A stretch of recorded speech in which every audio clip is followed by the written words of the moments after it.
আসসালামু আলাইকুম everyone, Khushi's cooking studio. গরুর মাংসের যত রেসিপি আছে তার ভিতরে গরুর মাংসের কালাভুনা খুবই একটা পরিচিত রেসিপি এবং এটি চট্টগ্রামের ঐতিহ্যবাহী একটি রেসিপি। আপনারা আসছে ঈদে বানাতে পারেন এই গরুর মাংসের কালাভুনা। তাহলে কিভাবে বানাতে হয় চলুন তাহলে দেখে নিই। আমি এখানে 2 কেজি গরুর মাংসের নিয়েছি হাড়সহ। আমি এগুলোকে পানি দিয়ে ধুয়ে ঝুড়িতে পানি ঝরিয়ে নিয়েছি।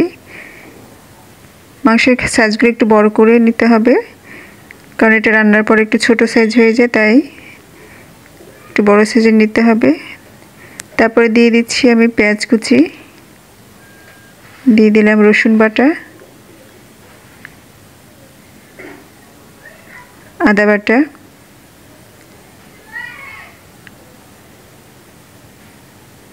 দিয়ে দিলাম জিরার গুঁড়া, লবণ। আমি এখানে শুকনো মরিচটাকে ব্লেন্ড করে নিয়েছি, আর দিয়ে দিচ্ছি হলুদের গুঁড়া, আর দিয়ে দিচ্ছি পেঁয়াজের বেরেস্তা। এরপর দিয়ে দিচ্ছি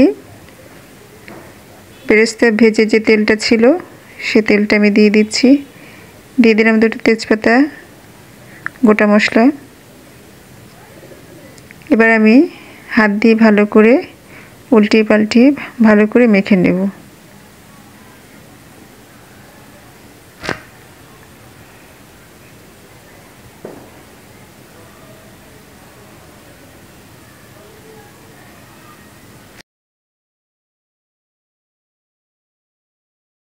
মাখানো হয়ে গেছে, এখন আমি সরাসরি চুলায় বসিয়ে দিচ্ছি। মিডিয়াম হিটে জাল করে নিচ্ছি।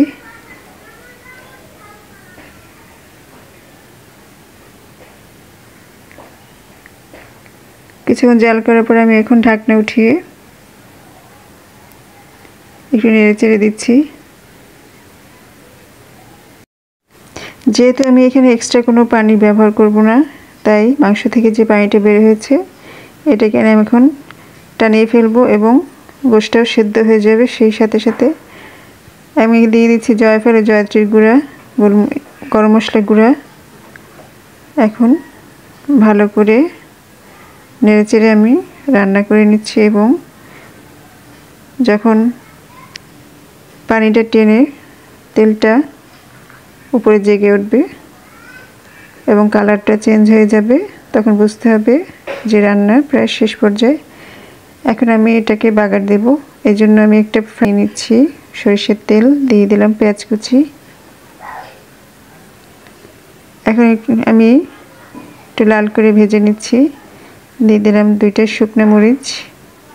এখন ভালো করে ভেজে নিয়ে আমি এখন মাংসের ভিতরে ঢেলে দিচ্ছি। আমি এখন ঢেলে দিয়ে মিডিয়াম হিটে ভালো করে নেড়েচেড়ে রান্না করে নিচ্ছি।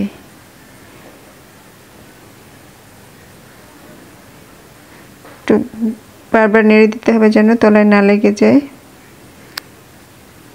পানিটা শুকিয়ে তেলটা উপরে জেগে উঠবে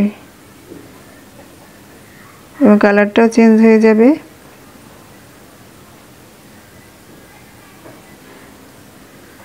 আপনার চাইলে বাজারে কেনা ইনস্ট্যান্ট কালাভুনার মশলা পাওয়া যায়, সেটা দিয়ে রান্না করতে পারেন। তৈরি হয়ে গেল আমার কালাভুনা। এবং দেখুন মাংসটা কত সফট হয়েছে এবং কালারটাও কত সুন্দর দেখাচ্ছে। খুবই অসাধারণ রেসিপি, আপনি বাসায় একবার ট্রাই করে দেখুন। ভিডিওটি ভালো লাগলে অবশ্যই লাইক, কমেন্ট আর শেয়ার করবেন। সবাই ভালো থাকুন, সুস্থ থাকুন। আজকে এই পর্যন্তই। আল্লাহ হাফেজ।